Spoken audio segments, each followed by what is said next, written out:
কি ছাড়ে নাই বলেন না? আরে আদম এবং হাওয়াকে আল্লাহ তাআলা যখন আদম নবী এবং হাওয়া আলাইহিস সালাম এই প্রথম এই দুইজন মানুষকে যখন আসমান থেকে জমিনে পাঠাইছে, তখনও আল্লাহ তাআলা একলা ছাড়ে নাই। এই দুইজনকে বলছে ফা ইম্মা ইয়াতিয়ান্নাকুম মিন্নি হুদান, যাও তোমরা দুনিয়ায়, আমার পক্ষ থেকে তোমাদের কাছে ওহী আসবে, হেদায়েত আসবে, আমার পক্ষ থেকে দিক নির্দেশনা আসবে। যুগে যুগে সর্বকালে সর্বযুগে আমি আল্লাহ তোমাদের কাছে হেদায়েত পাঠাবো, আমার দিক নির্দেশনা পাঠাবো। আল্লাহ তাআলা কোন কালে প্রথম আদম এবং হাওয়া আলাইহিস সালাম থেকে নিয়ে আজকের এই দিন এবং আজকের দিন থেকে আগামী কিয়ামত পর্যন্ত কোন যুগে কোন কালে আল্লাহ তাআলা মানুষকে একা ছেড়ে দেয় না, একা ছেড়ে দেয়। আল্লাহ বলেন আমি বানাইছি আমার বান্দাকে, আমি আমার বান্দার জীবন চলার সমস্ত কিছু সুন্দর নিখুঁত আমার মর্জি মতো চালাবার জন্য দুইটা ব্যবস্থা সর্বযুগে সর্বকালে রাখছি। কয়টা ব্যবস্থা? আমাদের জন্য, আমাদের আগের ওয়ালাদের জন্য, আগামীতে যারা আসবে পৃথিবীতে তাদের জন্য। কয়টা জিনিস? একলা না আমরা, আমাদের জন্য দুইটি ব্যবস্থাপনা আল্লাহর পক্ষ থেকে সব সময় আছে, কুদরতি ব্যবস্থা। একটার নাম হলো রিজালুল্লাহ, আরেকটার নাম হলো কিতাবুল্লাহ। এই দুইটা জিনিস আপনি আগে এই নাম এডি কইতে হইব আপনার আগে। বলেন, এক নাম্বার হলো রিজালুল্লাহ, বলেন বলেন। দুই নাম্বার হলো কিতাবুল্লাহ। ও আমরা হুজুর না, এই কারণে আমরা পারি না এই সমস্ত কথা কইয়া বইয়া থাকলে হইতো না। এ আজীবন আপনি ফাটতেন না, আর কোনোদিন ফাটতেনও না, এমনি বুঝে আপনি মরে যাবেন। কথা বুঝছেন না আমার? এটা একটা ওয়াসওয়াসা আমাদের, যে আমি যখন হুজুর না কাজে বাদ, আমি আর কিছুই জানার, শিখার, বলার, উচ্চারণের দরকার নাই। না বাপ, এটা ঠিক না। তাহলে দুইটা মাধ্যম আল্লাহ তাআলা সর্বযুগে আমাদের জন্য রেখেছেন। একটা হলো রিজালুল্লাহ, আরেকটা হলো কিতাবুল্লাহ। কি জানে কি ওর না না হইলে নাই, অন লড়াছড়া করেন যেত, যার জায়গা হয় না হে বুঝ করে বইব। বহুত জায়গা আছে, এখনো বহুত জায়গা আছে, এনে আরো 200-500 মানুষ বইতে পারবো। ভাই একটু আগায় বসেন তো, কষ্ট করেন বাবা, একটা মিনিট। আমি একবারে ঘড়ি ধরার সময় আমার, আমি 9টা বাজে চলে যাব এখান থেকে। আমার পরে ইনশাআল্লাহ আমাদের হযরত মাওলানা মুফতি আশরাফুল আলম ওবাইদি সাহেব হযরত দামাত বারাকাতুম তিনি বয়ান করবেন ইনশাআল্লাহ। তো চলেন, আগান না ভাই, আগায় বসেন।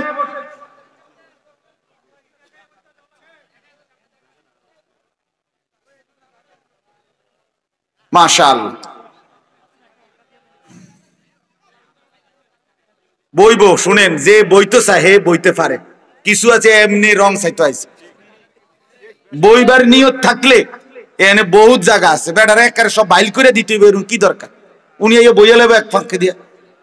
বসেন সবাই, কথা বলেন না চাচা, আমনে বসেন, বসে যার দরকার হে বইব। তো বলতেছি দুইটা জিনিস, কথাটা মনোযোগ দিয়া বোঝেন। দুইটি জিনিস সর্বযুগে মানুষের হেদায়েতের জন্য আল্লাহ তাআলা প্রেরণ করেছেন। একটা হলো রিজালুল্লাহ, বলেন কি? আরেকটা হলো কিতাবুল্লাহ। রিজালুল্লাহ মানে কি?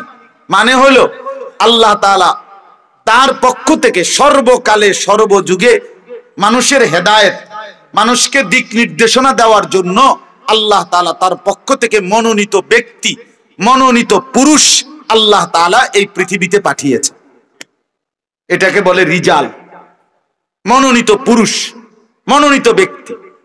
সেই আদম আলাইহিস সালাম থেকে নিয়ে আমাদের নবী সাল্লাল্লাহু আলাইহি ওয়াসাল্লাম, আখেরি পয়গম্বর নবী মুহাম্মদ সাল্লাল্লাহু আলাইহি সাল্লাম, এই উনি পর্যন্ত আল্লাহ তাআলা ওই মনোনীত ব্যক্তি যারা যুগে যুগে কালে কালে মানুষের হেদায়েত এবং কল্যাণের জন্য, দিক নির্দেশনার জন্য, আল্লাহর কাছে ফিরাবার জন্য পাঠিয়েছেন আল্লাহ যাদেরকে, তাদেরকে বলা হয় নবী এবং রাসূল। এরাই রিজাল, এরা আল্লাহর পক্ষ থেকে মনোনীত ব্যক্তি, মনোনীত পুরুষ। আদম থেকে মুহাম্মদ সাল্লাল্লাহু আলাইহি ওয়াসাল্লাম। আমাদের নবী সাল্লাল্লাহু আলাইহি সাল্লামের মাধ্যমে আল্লাহ তাআলা নবুয়তের ধারা, রসুলের ধারা শেষ করছেন, কিন্তু হেদায়েতের ধারা শেষ করেন নাই। কথা বুঝছেননি আপনি? নবুয়তের ধারা কি করছেন? শেষ করছেন, কিন্তু হেদায়েতের ধারা কি করেন নাই? শেষ। আল্লাহর ওয়াদা, কিয়ামত পর্যন্ত আমি মনোনীত ব্যক্তি পাঠাবো। আল্লাহ তাআলা নবী এবং রসুলের পরে মনে করেন আখিরি নবী সাল্লাল্লাহু আলাইহি ওয়াসাল্লাম, তিনি শেষ নবী। নবীজি নিজে বলছেন, আনা খাতামুন নবিয়্যিন লা নবিয়্যা বাদি, আমি আখিরি নবী, আমার পরে আর কোনো নবী নাই। নবীজি উদাহরণ দিয়ে বুঝাইছেন যে মনে করো একটা বিল্ডিং, হাদিসে আছে যে কয়েকটা ভবন বানানো শুরু হয়েছে, ইট গাঁথা শুরু হয়েছে, আদম থেকে শুরু হইয়া একটা একটা করে ইট গাঁথতেছে।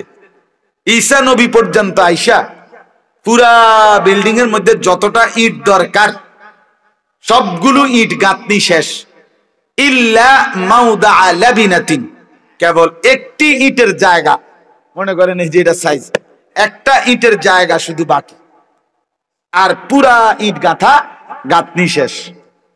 তো রাসূলুল্লাহ সাল্লাল্লাহু আলাইহি সাল্লাম বলেন, এই সুন্দর বিল্ডিংটা দেখবার জন্য দলে দলে লোক আসতেছে, সবাই দেখে চমৎকার, খুব সুন্দর হয়েছে, কিন্তু সবাই একটা কথা বলে বলে যায় যে এই একটা ইটের জায়গা, এটা কেন খালি, এই ইটটা লাগাচ্ছে না কেন? হাল্লা ওয়াদাআতিল লাবিনা, আহা যদি এই ইটটাও লাগায় দিত তাহলে তো বিল্ডিংটা পূর্ণই হয়ে যেত। আল্লাহর নবী সাল্লাল্লাহু আলাইহি ওয়াসাল্লাম তিনি বলেন, আমি মুহাম্মদ আসলাম, শেষ ইটটাও লেগে গেল। আনাল লাবিনা, আখিরি ইট আমি মুহাম্মদ, আমি সেই ইট যেটার অপেক্ষায় ছিল সবাই, যে এই ইটটা লাগাচ্ছে না কেন, এই ইটটা লাগাচ্ছে না কেন, এই ইটটা। নবীজি বলেন, আমি আসলাম, সেই ইটটা লাগানো হয়ে গেল, আমি হলাম আখিরি ইট, আমি শেষ নবী, আমার দ্বারা নবুয়তের বিল্ডিং, রিসালতের বিল্ডিং শেষ হয়ে গেল। কিন্তু আল্লাহ তাআলা নবীকে এবার সাল্লাল্লাহু আলাইহি সাল্লাম ওনাকে এবার জিজ্ঞেস করেন, হে আল্লাহ রসুল, আপনি তো আখিরি নবী, চলে যাবেন, কিন্তু এরপরে কিয়ামত পর্যন্ত আপনার উম্মত আসবে, মানুষ আসবে পৃথিবীতে, তো এবার তাদের হেদায়েত, তাদের দিক নির্দেশনা কিভাবে হবে? আল্লাহর নবী সাল্লাল্লাহু আলাইহি ওয়াসাল্লাম বলেন, আল উলামাউ ওয়ারাসাতুল আম্বিয়া, সর্বযুগে আল্লাহ তাআলা উলামায়ে কেরাম বানাবেন, তৈরি করবেন, আর সেই উলামায়ে কেরাম হবে এখন থেকে নিয়ে কিয়ামত পর্যন্ত নবীদের ওয়ারিস। নবীদের পরে নবুয়তের এই মারকাজে জিম্মাদারি আদায় করবেন উলামায়ে কেরাম। তারা নবী হবে না, তারা রাসূল হবে না, কিন্তু তারা ওই মানুষকে হেদায়েতের, রাহনুমাইর, দিক নির্দেশনার দায়িত্বটা যথারীতি পালন করবেন, যথারীতি পালন। কোরআনুল কারীমের মধ্যে আছে একটা কথা, শুধু বুঝেন, কোরআনে আছে আল্লাহু ইয়াসতাফি মিনাল মালাইকাতি রুসুলান ওয়া মিনান নাস। উলামায়ে কেরাম তো ভালো বুঝবে, আপনারা মোটামুটি বুঝবেন। একটা শব্দ আছে এখানে, আল্লাহু ইয়াসতাফি, ইয়াসতাফি, আমাদের নবীকে বলেন নবী মুস্তাফা, কয় কিনা বলেন তো? এই মুস্তাফা এই শব্দের অর্থ হলো নির্বাচিত, মানে আল্লাহর পক্ষ থেকে যিনি মনোনীত, আল্লাহর পক্ষ থেকে যিনি নির্বাচিত, এই শব্দটা আরবি শব্দ মুস্তাফা। এটার ব্যাকরণে আপনার শব্দ আরেকটা হলো ইয়াসতাফি। তো আল্লাহ বলেন মানুষদের মধ্য থেকে কারা কারা রসুল হবে, কারা কারা নবী হবে, এটা আমি আল্লাহ নির্বাচিত করি। তাহলে নবী নির্বাচন করে কে? রসুল নির্বাচন করে কে? আদমকে নির্বাচন করেছেন কে? নূহকে নির্বাচন করেছেন কে? আখিরি নবীকে নির্বাচন করেছেন কে? আল্লাহ বলেন হুবহু। এই শব্দটা হুবহু আল্লাহ কোরআনে আছে সূরা ফাতিরের মধ্যে, সুম্মা আওরাসনাল কিতাব আল্লাযীনা ইসতাফাইনা মিন ইবাদিনা। আল্লাহ বলেন আমার শেষ নবী মুহাম্মদের পরে আমি আল্লাহ তাআলা পরবর্তীতেও আমার কোটি কোটি বান্দার মধ্য থেকে আমার এই কোরআন গ্রহণ করবে, আমার এই কোরআনের উত্তরাধিকার হবে। আওরাসনা, ওয়ারাসা, উত্তরাধিকার হবে যারা, তাদেরকেও আমি আল্লাহ ইস্তাফাইনা, আমি নির্বাচন করব, আমি নির্বাচন করব, আমি নির্বাচন। তাহলে রসুল নির্বাচন করে কে? এই রসুলের পরবর্তী উপযুক্ত নায়েব, উপযুক্ত উলামায়ে কেরাম, উপযুক্ত রাহবার, উপযুক্ত পথ প্রদর্শক, মানুষকে রাহবারি করার মতো দিক নির্দেশনা আল্লাহ তাআলা বলেন এটা আমি নির্বাচন করব। এক শব্দ হুবহু, ইয়াস্তাফি ইস্তাফাইনা, ইয়াস্তাফি ইস্তাফাইনা, সেম শব্দ। এটা মাজির সিগা অতীতকালীন, ওটা মুজারের সিগা ভবিষ্যৎকালীন শব্দ। এই জন্য আল্লাহ তাআলা যুগে যুগে আল্লাহর পক্ষ থেকে রাসূলুল্লাহ সাল্লাল্লাহু আলাইহি সাল্লামের পরেও কিয়ামত পর্যন্ত কত সময়, এই আমাদের নবীর পরে আজকে প্রায় ১৫০০ বছরের কাছাকাছি, এই ১৫০০ বছরে কত ঝড়, কত তুফান, কত মহামারী, কত বন্যা, কত দুর্ভিক্ষ, কত আফত, কত মুসিবত, কত জুলুম, কত নির্যাতন, কত অন্যায়, কত অবিচার, কত অত্যাচার মুসলমানদের উপরে গেছে পৃথিবীতে এই ১৫০০ বছর। কিন্তু কসম আল্লাহর, আপনারা যদি খোঁজ নেন বুঝবেন এটা, বা কোনো বিবেকবানকে যদি জিজ্ঞেস করেন তাও বুঝবেন, এই ১৫০০ বছরে আল্লাহর জমিনে যত ঝড়ঝাপটাই হোক, কোন কালে ওলামায়ে কেরাম শূন্য পৃথিবী একদিনও ছিল না। এটা আল্লাহর নিজাম, আল্লাহর সিস্টেম, এটা আল্লাহর ওয়াদা। এটা জমিন আমি রিজাল থেকে বুঝানেওয়ালা, আমার রাহবারি করবে, আমার দিন বুঝাবে, আমার কোরআন বুঝাবে, আমার বন্ধুর হাদিস বুঝাবে, আখিরাতের পথ দেখাবে, জাহান্নাম থেকে বাঁচবার কথা বলবে, জান্নাতে যাওয়ার কথা বলবে, এরকম বুঝাইন না লোক, এরকম বলুন না মানুষ থেকে জমিন আমি আল্লাহ একদিন ১ ঘন্টাও খালি রাখবো না। কথা বুঝাইতে পারলাম নিয়ে কথা? এটা জরুরি বিষয়। অতএব আপনি আমি মুসলমান আখিরাতের মুক্তি পেতে হইলে, জাহান্নাম থেকে বাঁচতে হইলে, জান্নাতে যেতে হইলে, আল্লাহর আযাব গজব থেকে বাঁচতে হইলে, কসম আল্লাহর, আপনাকে ওলামায়ে কেরাম, আহলুল্লাহদের, আল্লাহর প্রিয় বান্দা ওলামায়ে কেরামের সোহবত, সান্নিধ্য, সাহচর্য থেকে উপকৃত না হলে আপনার আখিরাতের মুক্তি মিলবে না। আখিরাত আপনি যদি বলেন যে অমুক হুজুরের ত্রুটি, তমুক হুজুরের ত্রুটি, অমুক হুজুরের এই দোষ, তমুক হুজুরের এই দোষ, না, আপনার দোষের কোনো দরকার নাই, আপনার দিন মানা দরকার যদি হয়, আপনি যদি আল্লাহর কাছে খাঁটি দিলে চান, কসম আল্লাহর, যেই আলেম আপনাকে সত্যিকার আখিরাতের পথ দেখাইতে পারবে, এমন আলেম প্রত্যেক যুগে, প্রত্যেক অঞ্চলে, প্রত্যেক দেশে, প্রত্যেক এলাকায় আল্লাহ ব্যবস্থা রাখছেন আপনার সাধ্যের ভিতরে, আছেই আছে, আছেই আছে। আপনি দিল থেকে চান, আল্লাহ আপনার জন্য কুদরতি ইন্তজাম করবেনই করবেন, করবেনই করবেন, কোনো সন্দেহ, কোনো সন্দেহ। এই বাজারে ভেজালে ভরা, বর্তমান বাজার সব পণ্যের মধ্যে ভেজাল আছে, কিন্তু এই ভেজালের পণ্যের ভিতরও প্রত্যেক অঞ্চলে, প্রত্যেক এলাকায়, প্রত্যেক উপজেলায়, প্রত্যেক ইউনিয়নেও ১ নাম্বার মাল, পিওর মালও আছে। আছে কিনা বলেন না কেন? একটু কষ্ট করতে হবে আর কি, একটু বেশি পরিশ্রম করে খুঁজে নিতে হবে, এর দূরানি মেহনতটা একটু বাড়াইতে হবে, নাহলে পিওর আছে। পিওর ছাড়া, খাঁটি ছাড়া, আসল ছাড়া জমিন টিকবে না। কথা বোঝেন নাই আপনি? সব বাটফার, সব সিটার, সব ২ নম্বর, সব লাইনে সবাই, কসম আল্লাহর, তাইলে সূর্য উঠবে না, চাঁদ উঠবে না, রোদ উঠবে না, বৃষ্টি হবে না, আসমান থাকবে না, জমিন থাকবে না। রাসূলুল্লাহ সাল্লাল্লাহু আলাইহি সাল্লামের হাদিস, স্পষ্ট হাদিস আছে, নবী সাল্লাল্লাহু আলাইহি সাল্লাম বলেন, কিয়ামত সংগঠিত হবে কাদের উপরে? কিয়ামত সংগঠিত হবে, রাসূলুল্লাহ বলেছে, লা তাকুমুস সাআতু ইল্লা আলা শিরারিল খালক।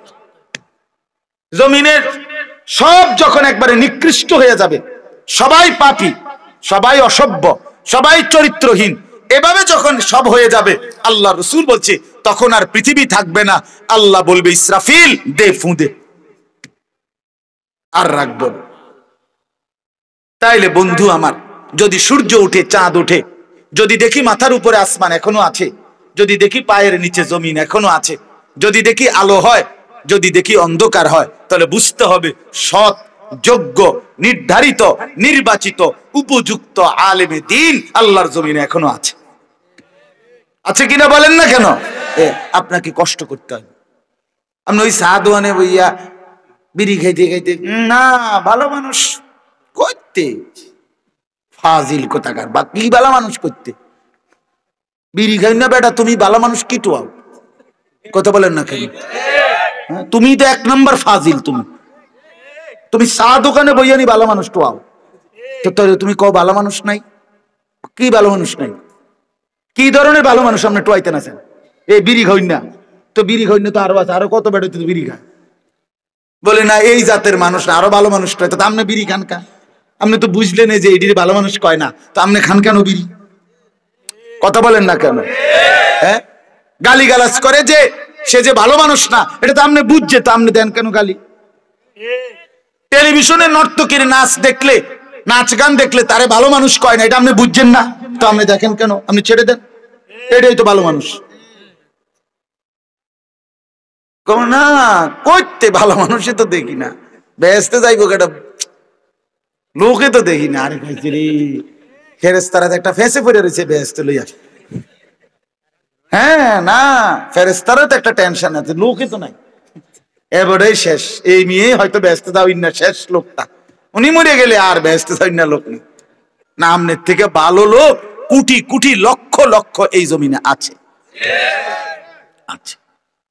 সেজদাওয়ালা বান্দা আছে, আল্লাহর গোলামি করে নেওয়ালা বান্দা আছে কিনা বলেন না? রাত গভীরে তাহাজ্জুদ পড়ে, চোখের পানিতে বিছনা ভাসায়, নামাজের মুসল্লা ভাসায়, এমন মুসলমান আজও পৃথিবীতে কোটি কোটি আছে। এই পৃথিবীতে এখনো মুজাহিদ আছে, এই পৃথিবীতে এখনো আল্লাহর রাস্তায় জানবাদ সৈনিক আছে, এই পৃথিবীতে আল্লাহর জন্য জীবন উৎসর্গ করার মতো মনোবল সম্পূর্ণ লাখো কোটি বান্দা ইমানদার মুসলমান এখনো আছে, ছিল, থাকবে ইনশাআল্লাহ।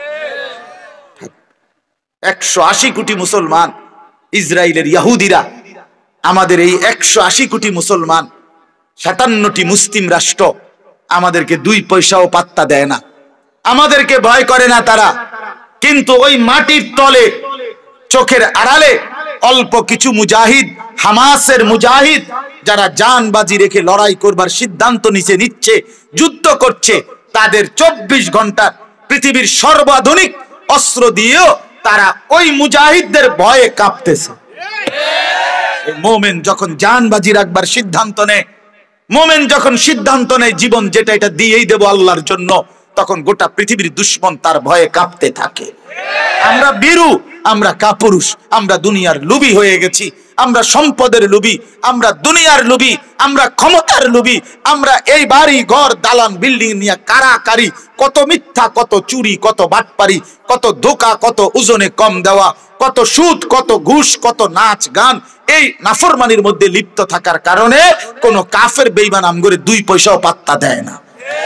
যদি আমরা ফিরতে পারি মুসলমান, এই যুবক, যদি তোমরা নামাজি হইতা, যদি তোমরা ফজরের নামাজ পড়তা, যদি তোমরা আল্লাহর কোরআন পড়তা, যদি তোমরা কাফের বেঈমানদের মতো চুল না রেখে চারদিক দিয়া সমান চুল রাখতা, কসম আল্লাহর, যদি দিবা নিশি ফালতু মোবাইল না টিপতা, আল্লাহর কসম তোমাদের যুবকদের ভয়ে গোটা পৃথিবীর বেঈমান কাঁপতো।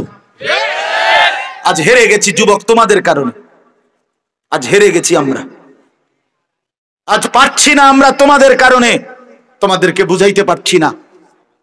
তোমরা সেজদাকে পছন্দ করো না, তোমরা 5 ওয়াক্ত নামাজকে পছন্দ করো না। আমার ছেলেরা, তোমরা সারাক্ষণ মোবাইলে উলঙ্গ ছবি, নাচ গান, সারা রাত জিনা ব্যভিচারের দৃশ্য দেখেই মজা পাচ্ছ। রাস্তার মেয়ে তোমাদের কারণে নিরাপদ না, মানুষের বোন, মানুষের কন্যা, মানুষের বিবি, কেউ তোমাদের টিটকারির সামনে, তোমাদের রাক্ষসের মতো চেয়ে থাকার সামনে নিরাপদ না। আজ মুসলমান ভাইয়ের কারণে মুসলমান বোন হাঁটতে পারে না, মুসলমানের ভাইয়ের কারণে মুসলমানের মা হাঁটতে পারে না, মুসলমানের স্ত্রী হাঁটতে পারে না। 2 পাশ দিয়া রাস্তায় রাক্ষসের মতো, জানোয়ারের মতো বড় বড় চোখ নিয়া তাকাইয়া উপভোগ করে। এত অসভ্য, এত নোংরা হলে এই মানুষগুলোকে কেমনে বাতিল ভয় পাবে, আমাদেরকে ভয় পারে না। এই কারণে আমরা যদি সেজদাওয়ালা হইতাম, কসম আল্লাহর, আল্লাহর কসম, সারা পৃথিবীর বেঈমান আমাদের ভয়ে কাঁপত। একটা উদাহরণ দেই, মিশর বিজয়ের সময় রাসূলুল্লাহ সাল্লাল্লাহু আলাইহি সাল্লামের একজন সাহাবীর নাম ছিল সাইয়্যিদুনা আমর ইবনুল আস রাদিয়াল্লাহু তাআলা আনহু। ইসলামের ইতিহাসের একজন বিখ্যাত সাহাবী নবীজির, এবং বহু অঞ্চল বিজয় করছিলেন তিনি। তো একবার উনি এক যুদ্ধের রওনা দিচ্ছিলেন, তখন খ্রিস্টানরা কৌশল করে একটা বড় বাজার এলাকা দিয়া ওই অঞ্চলে যাইতে হবে যুদ্ধের ময়দানে।